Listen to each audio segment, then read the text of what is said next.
Bonsoir mes amis, pour cette vidéo j'ai mis une cravate noire, c'est de circonstance. C'est aujourd'hui qu'on enterre la démocratie en France, enfin ce qu'il en reste.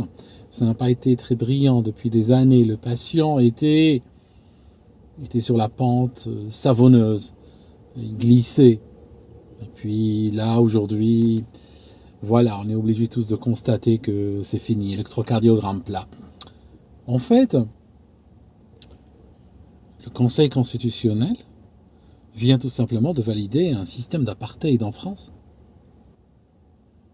Alors, j'ai envie de dire, ça sert à quoi d'avoir une constitution qui est quand même un texte sacré pour un pays, qui est un texte suprême dans un pays comme la France, qui donne un certain nombre de garanties, dans laquelle il y a des textes qui ne souffrent d'aucune interprétation, pour que un demi-président puisse, de sa propre initiative, tourner le pays en état d'apartheid pire que sous l'occupe,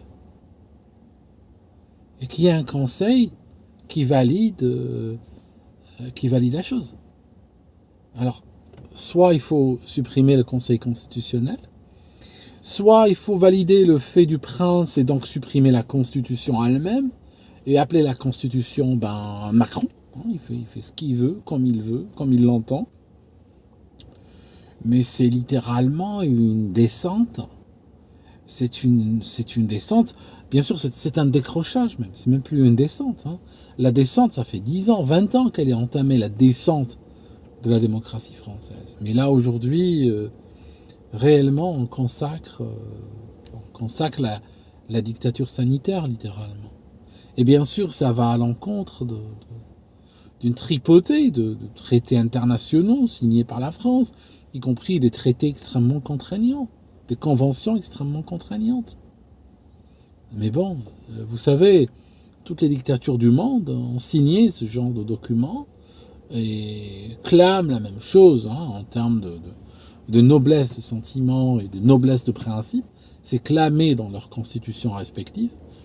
Mais au final, ils font disparaître les gens, ils torturent des gens et tout.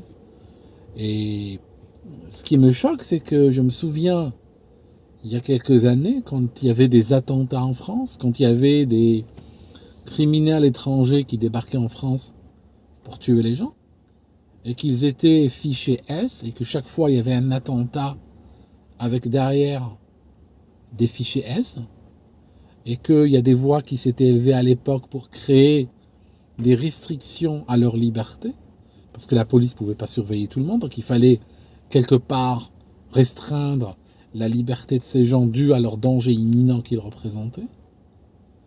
À l'époque, on nous avait dit que ça tiendrait jamais devant le Conseil constitutionnel, ça tiendrait jamais devant le défenseur des droits, ça tiendrait jamais devant les conventions européennes et les lois européennes et les lois françaises et tout. Aujourd'hui, c'est quelque chose qui est généralisé aux citoyens lambda. Alors, ce qu'on a, on a une opportunité technologique. Il y a tout le monde qui a un téléphone portable aujourd'hui. Il y a la 5G qui est arrivée. Donc la 5G permet de créer des réseaux plus rapides, avec plus de points d'accès, avec plus de débit. Forcément, l'opportunité technologique est là. Il y a eu des pandémies dans le passé. Il n'y en a aucune qui avait justifié ou qui avait nécessité pour lutter contre un pass sanitaire. Pourquoi celle-là, quand par hasard, elle arrive à l'âge de l'électronique, elle arrive à l'âge du téléphone mobile, et que nécessairement nécessite un pass sanitaire dans le téléphone mobile, comme par hasard.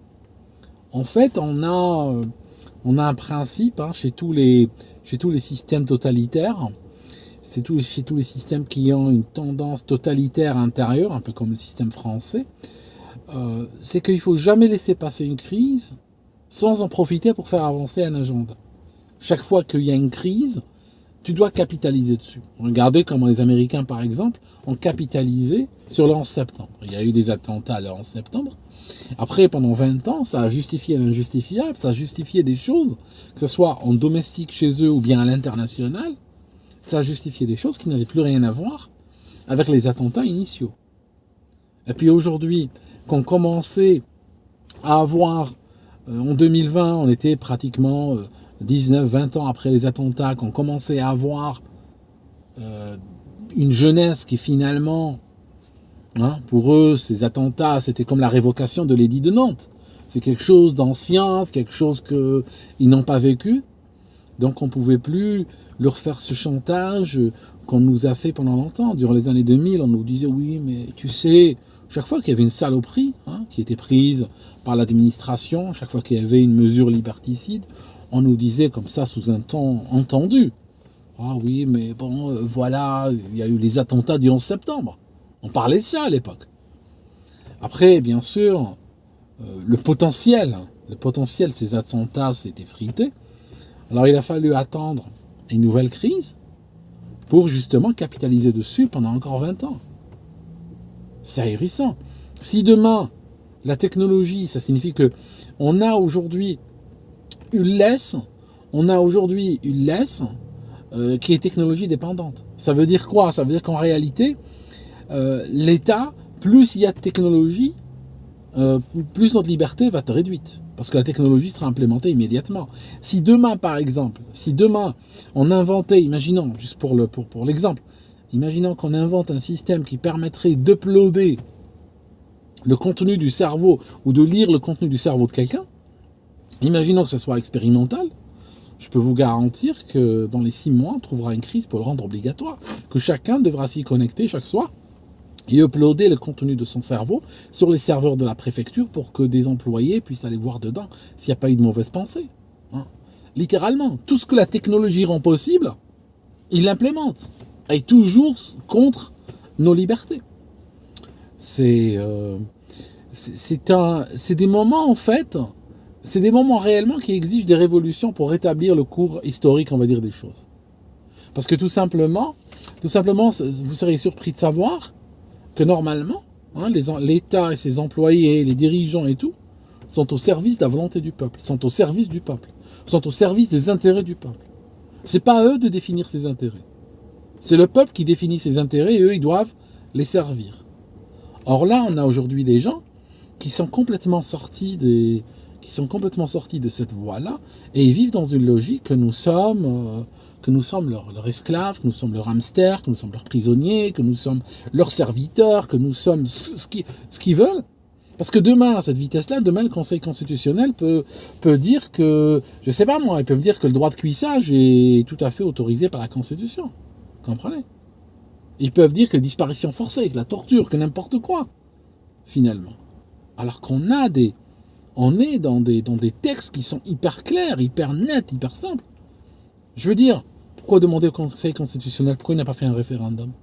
Pourquoi il n'a pas fait un référendum, par exemple?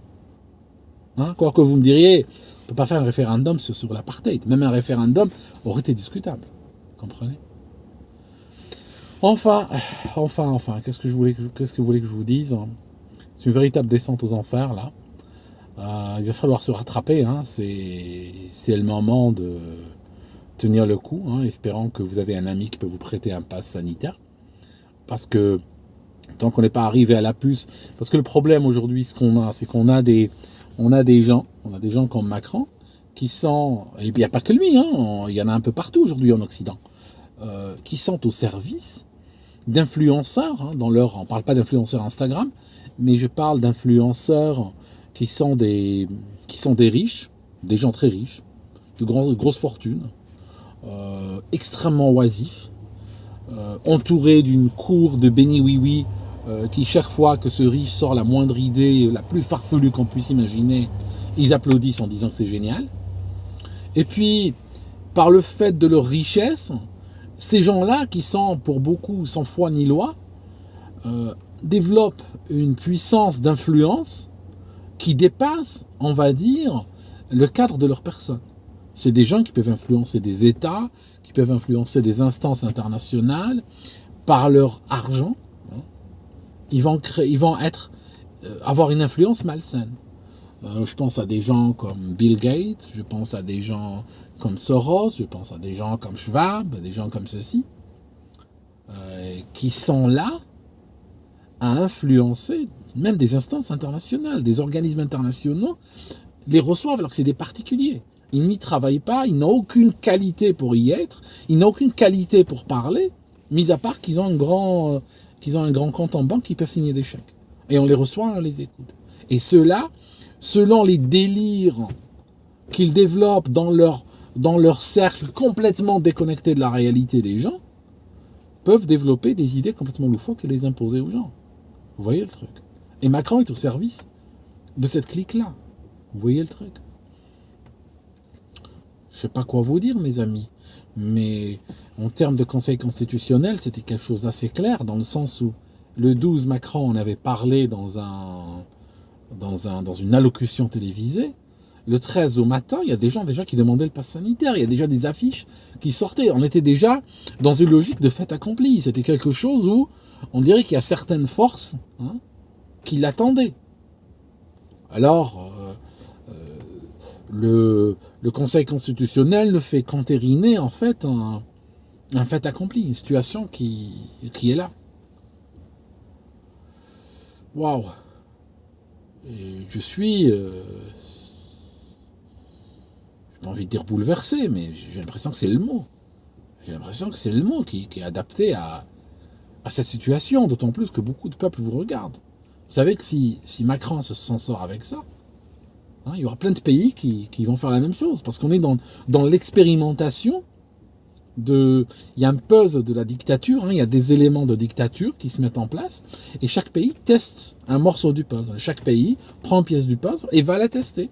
Et si ça passe, sans révolution, c'est bon, d'autres pays vont prendre cette pièce du puzzle et venir l'insérer à la queue leu avec ce qu'ils sont en train de faire. Mais notre monde est littéralement, pas notre monde, je dirais pas notre monde, ce qui se passe, je n'aime pas le mot monde en fait. Même pour moi, même une guerre comme la guerre mondiale n'était pas vraiment mondiale. Il y a un groupe de pays, même on peut dire même un groupuscule de pays, qui sont en train de jouer à ce jeu extrêmement malsain, extrêmement dangereux. En tout cas, Macron, il a été poussé, il a accéléré les choses parce que tout simplement il sait qu'il ne sera pas là. Il sait qu'aux prochaines élections, ses chances de se faire réélire sont minimes, à moins que ses amis milliardaires lui ont offert des garanties. On ne sait jamais. On les a vus récemment, ils sont capables de faire élire. Vous serez surpris, ce qu'ils sont capables de faire élire. Donc, soit c'est ça, ils lui ont dit, écoute, tu fais passer la chose, on te garantit 5 autres années, après tu fais ce que tu veux. Soit, se sachant perdu, il joue le tout pour le tout, il fait passer cela. Parce que je vous dis un truc, il y a une règle importante, et ça j'observe depuis 30 ans, je peux vous le dire, faites gaffe à ce détail. J'ai vu souvent des gouvernements ou des administrations faire passer des lois ou des mesures extrêmement liberticides. On n'est même pas, qui n'arrivent même pas à la cheville du pass sanitaire, mais très liberticides, qui en leur moment ont été critiqués par l'opposition, voire souvent avec beaucoup de virulence. Laquelle l'opposition, une fois qu'elle arrive au pouvoir, ne revient pas sur ces mesures liberticides. Donc faites gaffe, vous pouvez aujourd'hui avoir des partis qui vont critiquer le pass sanitaire, mais en réalité ce n'est pas qu'ils sont contre le principe. Ils mangent aussi à la même gamelle, ou ils mangeraient à la même gamelle que Macron s'ils avaient été à sa place. Ça veut dire qu'en réalité, ils vont faire quoi?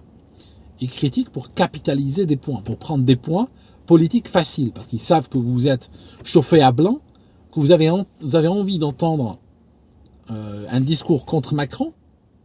Et donc ce qu'ils font, c'est ils vont aller contre lui, mais s'ils arrivaient au pouvoir, ils feront exactement pareil. Et vous direz, oui, le pass sanitaire, il va falloir le retirer, oui, mais bon, on renouvelle pour 1 an et puis on verra plus tard. Puis dans 20 ans, vous êtes toujours en train de pointer, et cette fois-ci, ça sera votre licence d'accès à la société qui va être conditionnée par votre consommation à tel ou tel produit. On peut demain imaginer que, par exemple, votre pass sanitaire soit sponsorisé par une entreprise d'automobile, et puis vous roulez seulement si vous avez la bonne marque. Ce week-end, tout le monde, sur les routes, tout le monde interdit de sortir, excepté la voiture d'un tel qui sponsorise le week-end. Aujourd'hui, par exemple, ça peut être n'importe quoi. Ça peut être n'importe quoi. Votre liberté devient un produit non tangible que l'État peut vendre à travers des laisses électroniques. J'ai des laisses électroniques, vous sponsorisez n'importe quoi, on les autorise à sortir ou pas. Voilà, aussi simple que ça. Faites très gaffe, si vous devez voter pour quelqu'un pour les prochaines élections, vous devez voter pour quelqu'un qui utilise littéralement les mêmes termes que je suis en train d'employer dans cette vidéo. Qui fait référence aux heures les plus sombres, l'apartheid, tout ça. Il faut vraiment que vous ayez des gens qui soient contre cette saloperie, ne serait-ce que même si vous devez les élire, rien que pour ça, rien que pour qu'ils retirent cette laisse électronique qu'on vient de placer autour de votre cou et qui pourra durer des générations. Putain, c'est...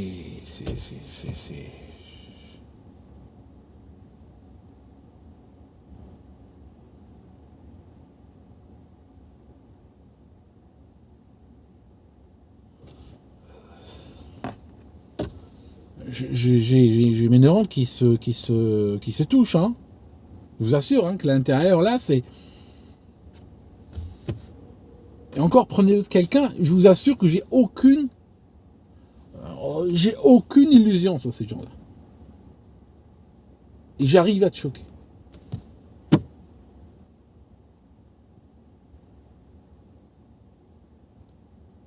Bon courage mes amis. Je reviendrai ces prochains jours, je reviendrai beaucoup. Je sais que je reviendrai beaucoup. Je vais essayer d'être là, je vais essayer d'intervenir, je vais essayer de parler, remonter le moral à ceux que je peux remonter le moral, trouver des solutions ensemble. Et vous inquiétez pas, d'accord ? On va les vaincre. Là, comme on dit, quand le mal a toutes les audaces, le bien doit avoir tous les courages. À bientôt mes amis.